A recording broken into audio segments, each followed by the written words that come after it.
بسم اللہ الرحمن الرحیم۔ السلام علیکم ورحمۃ اللہ وبرکاتہ۔ شیرہ آسمان دنیا کا سب سے نزدیکی اور سب سے زیادہ چمکدار ستارہ ہے۔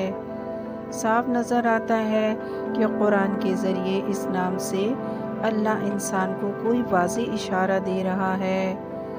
شیرہ کا زمین سے فاصلہ 8.5 نوری سال ہے۔ اسے ڈبل بو سٹار کہا جاتا ہے۔ سورہ نجم کی آیت نمبر 49 میں اللہ تعالیٰ فرماتے ہیں وَأَنَّهُ هُوَ رَبُّ الشِّیرَةِ، اور یہ کہ وہی شیرہ کا رب ہے۔ اس سے کچھ فاصلے پر ایک سفید چھوٹا ستارہ ہے۔ ان دونوں کو شیرہ اے اور شیرہ بی کہا جاتا ہے۔ شیرہ اے بڑا ہے جیسے ہمارا سورج، اور شیرہ بی چھوٹا ہے جیسے ہماری زمین۔ شیرہ بی شیرہ اے کے گرد چکر لگا رہا ہے، مدار میں ہے، مگر یہ بات ابھی تک معلوم نہیں ہو سکی کہ شیرہ اے کس چیز کے گرد مدار میں ہے۔ شیرہ بی کا قطر 12,000 کلومیٹر ہے، اور ہماری زمین کا قطر 12,742 کلومیٹر ہے۔ یعنی جو ستارہ شیرہ کے گرد گھوم رہا ہے وہ بالکل زمین کی جسامت کا ہے، جبکہ خود شیرہ اے اس قدر بڑا ہے کہ ہمارے سورج جیسے 300 سورج اس میں سما سکتے ہیں۔ شیرہ بی ایک چکر شیرہ اے کے گرد 49.9 سال میں پورا کرتا ہے۔ اس گردش کو ڈبل بو کہا جاتا ہے، جس کا لفظ بلفظ عربی ترجمہ قاب قوسین بنتا ہے۔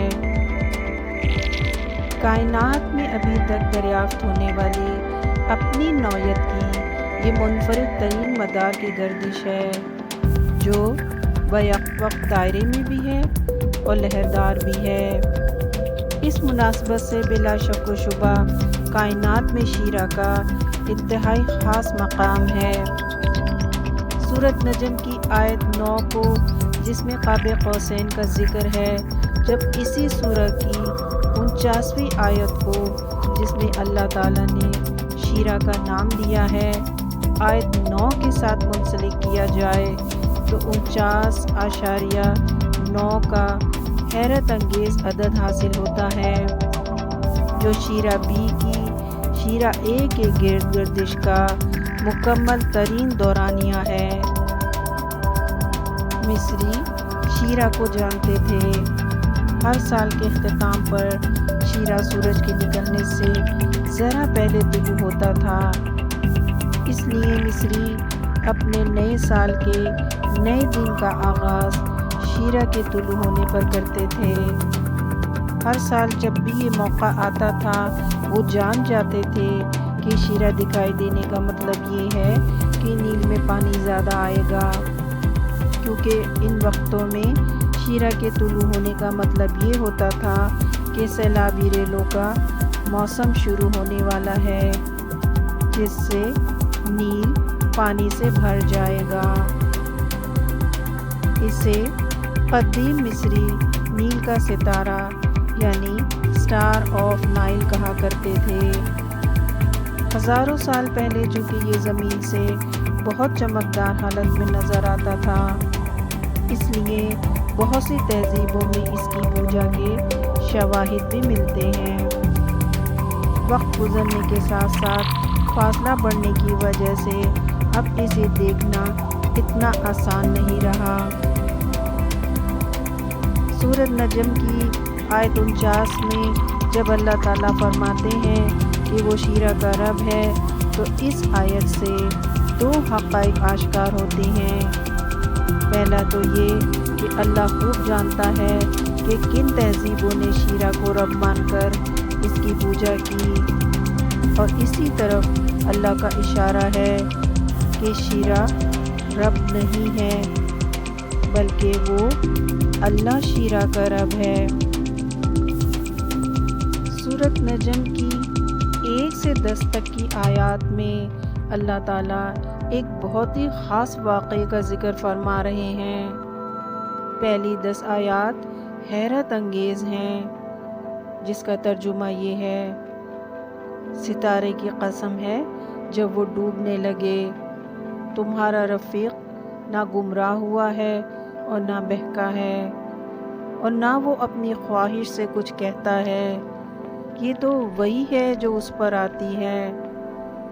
بڑے طاقتور جبرائیل نے اسے سکھایا ہے، جو بڑا زور آور ہے۔ پس وہ قائم ہوا اصلی صورت میں، اور وہ آسمان کے اونچے کنارے پر تھا۔ پھر وہ نزدیک ہوا، پھر اور بھی قریب ہوا، پھر فاصلہ 2 کمان کے برابر تھا یا اس سے بھی کم۔ پھر اس نے اللہ کے بندے کے دل میں القاء کیا، جو کچھ القاء کیا دل نے۔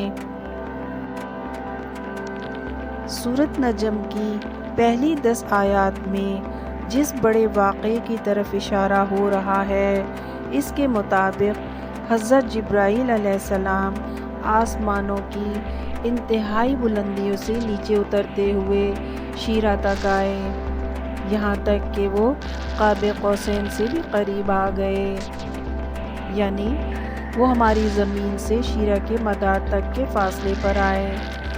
اب 2 طرح کی صورتحال ہو سکتی ہیں۔ پہلی یہ کہ زمین سے خود نبی صلی اللہ علیہ وآلہ وسلم اس مقام تک پہنچائے گئے۔ دوسری یہ کہ حضرت جبرائیل علیہ السلام اپنی اصل زور آور صورت میں شیرا کے قریب تر آئے، اور نبی صلی اللہ علیہ وآلہ وسلم نے زمین پر موجود رہتے ہوئے اپنی چشم مبارک سے حضرت جبرائیل علیہ السلام کے حقیقی وجود کا مشاہدہ کیا، اور اس دوران حضرت جبرائیل علیہ السلام نے نبی صلی اللہ علیہ وآلہ وسلم کے دل پر وحی کیا۔ اس دوسرے خیال کی تصدیق صحیح مسلم کی جلد اول میں چیپٹر ایمان کا بیان میں حدیث نمبر 439 سے ہوتی ہے۔ حضرت مسروق فرماتے ہیں کہ میں ام المومنین حضرت عائشہ رضی اللہ عنہا کے پاس بیٹھا ہوا تھا۔ انہوں نے فرمایا: اے ابو عائشہ، یہ ان کی کنیت ہے، 3 باتیں ایسی ہیں کہ اگر کوئی ان کا قائل ہو جائے تو اس نے اللہ پر بہت بڑا جھوٹ باندھا۔ میں نے عرض کیا: وہ 3 باتیں کون سی ہیں؟ حضرت عائشہ صدیقہ رضی اللہ عنہا نے فرمایا کہ ایک تو یہ ہے کہ جس نے خیال کیا کہ نبی صلی اللہ علیہ وآلہ وسلم نے اپنے رب کو دیکھا ہے تو اس نے اللہ پر بڑا جھوٹ باندھا۔ حضرت مسروق فرماتے ہیں کہ میں تکیہ لگائے ہوئے بیٹھا تھا، میں نے یہ سنا تو اٹھ کر بیٹھ گیا۔ میں نے عرض کیا: اے ام المومنین، مجھے بات کرنے دیں اور جلدی نہ کریں، کیا اللہ تعالیٰ نے نہیں فرمایا وَلَقَدْ رَآهُ نَزْلَةً أُخْرَى؟ حضرت عائشہ صدیقہ رضی اللہ عنہا فرمانے لگی کہ اس امت میں سب سے پہلے میں نے ان آیات کے بارے میں نبی صلی اللہ علیہ وآلہ وسلم سے پوچھا۔ آپ نے فرمایا: ان آیتوں سے مراد حضرت جبرائیل علیہ السلام ہیں۔ میں نے انہیں ان کی اصل صورت میں نہیں دیکھا سوائے 2 مرتبہ کے، جس کا ان آیتوں میں ذکر ہے۔ میں نے دیکھا وہ آسمان سے اتر رہے تھے، اور ان کے تنتوش کی بڑائی نے آسمان سے زمین تک کو گھیر رکھا تھا۔ سورۃ نجم کی پہلی 10 آیات اسی عظیم واقعے کی طرف اشارہ کرتی ہیں، اور صرف لفظ شیرا پر غور کرنے سے ہمیں حضرت جبرائیل علیہ السلام کے اس مقام کا علم ہو جاتا ہے جس مقام سے نبی صلی اللہ علیہ وآلہ وسلم نے ان کے اصل وجود کا مشاہدہ کیا۔ اب اگر قرآن کو جدت سے نہ پڑھا جائے تو کوئی طریقہ نہیں کہ اس راز تک کسی کو رسائی ہو سکے۔ حضرت جبرائیل علیہ السلام اپنی اصل حالت میں شیرہ تک ہی آئے ہیں۔ صاف دکھائی دیتا ہے کہ شیرہ سے آگے حضرت جبرائیل علیہ السلام اگر مزید نیچے اترتے تو زمین اور زمین کا آسمان ان کو ان کی اصل شکل و صورت اور جسامت میں سمونے کی استطاعت نہیں رکھتے تھے۔ زمین اور اس کے آسمان میں اتنی گنجائش نہیں تھی کہ حضرت جبرائیل علیہ السلام کی عظیم جسامت کو اپنے اندر مزید سمو سکیں۔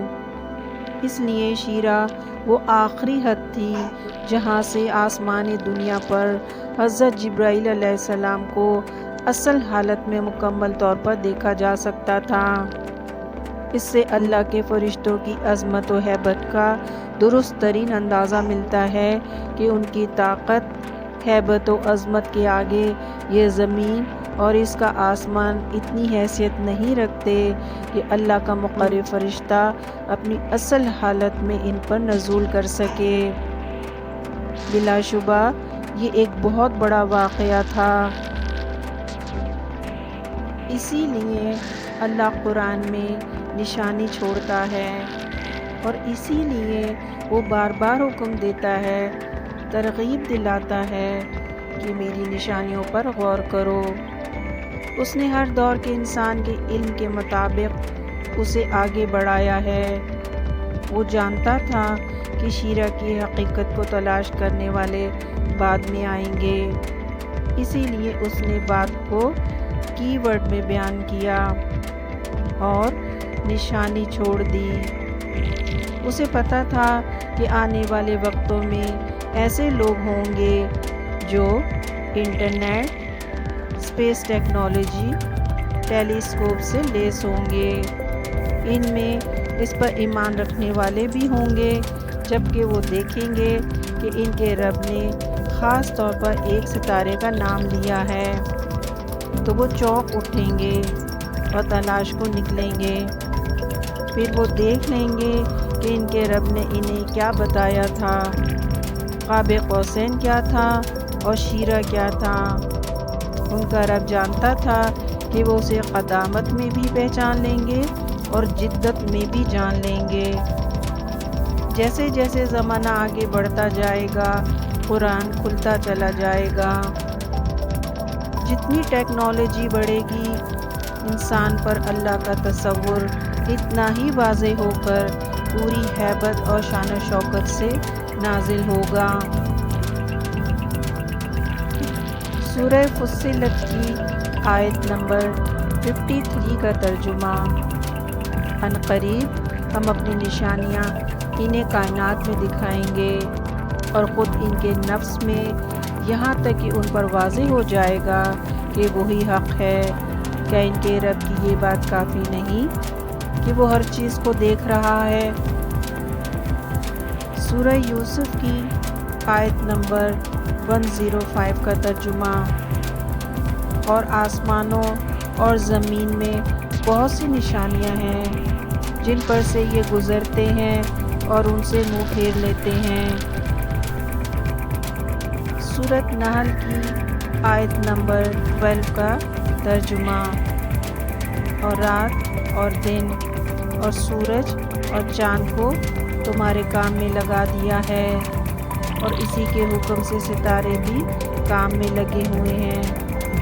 بے شک اس میں لوگوں کے لیے نشانیاں ہیں جو سمجھ رکھتے ہیں۔ سورۃ نحل کی آیت نمبر 79 کا ترجمہ۔ کیا پرندوں کو نہیں دیکھتے کہ آسمان کی فضا میں تھمے ہوئے ہیں؟ انہیں اللہ کے سوا کون تھامے ہوئے ہے؟ بے شک اس میں بھی ایمانداروں کے لیے بڑی نشانیاں ہیں۔ سورہ مومن کی آیت 81 کا ترجمہ۔ اور وہ تمہیں اپنی نشانیاں دکھاتا ہے بس تم اللہ کی کون کون سی نشانیوں کا انکار کرو گے۔ سورہ صاد کی آیت نمبر 29 کا ترجمہ۔ اور ایک کتاب ہے جو ہم نے آپ کی طرف نازل کی، بڑی برکت والی، تاکہ وہ اس کی آیتوں پر غور کریں اور تاکہ عقل مند نصیحت حاصل کریں۔ سورہ حشر کی آیت نمبر 21 کا ترجمہ۔ اگر ہم اس قرآن کو کسی پہاڑ پر نازل کرتے تو آپ اسے دیکھتے کہ اللہ کے خوف سے جھک کر پھٹ جاتا، اور ہم یہ مثالیں لوگوں کے لیے بیان کرتے ہیں تاکہ وہ غور کریں۔ جو قرآن نہیں پڑھے گا، اس پر غور نہیں کرے گا، ہدایت نہیں پائے گا۔ جو اللہ کے راستے میں آگے جانا چاہے اور اللہ کے بارے میں جاننے کی خواہش رکھتا ہو، اسے چاہیے کہ سب سے پہلے قرآن کو اردو ترجمے کے ساتھ پڑھے، بالکل ایسے جیسے اردو ادب کی کوئی کتاب پڑھی جاتی ہے۔ قرآن کو خود پڑھیں اور اس کو سمجھیں۔ کہا جاتا ہے کہ خود پڑھنے سے آدمی گمراہ بھی ہو سکتا ہے، ایسا کچھ نہیں ہے۔ قرآن اسے گمراہ کرتا ہے جو منافق ہوتا ہے، جس کی نیت خراب ہوتی ہے۔ جو اخلاص کے ساتھ اپنے رب کو جاننے اور پہچاننے کے لیے قرآن پڑھے، اسے اللہ تعالیٰ کیوں گمراہ کریں گے؟ اللہ تعالیٰ تو خود فرما رہے ہیں کہ گھبراؤ مت، ڈرو نہیں، اسے پڑھو، میں نے اسے آسان کر دیا ہے۔ سورۃ قمر کی آیت 17 کا ترجمہ۔ اور البتہ ہم نے تو سمجھنے کے لیے قرآن کو آسان کر دیا، پھر کوئی ہے کہ سمجھے؟ اللہ سبحانہ و تعالی ہم سب کو قرآن پڑھنے، اسے سمجھنے اور اس پر عمل کرنے کی توفیق عطا فرمائے۔ آمین۔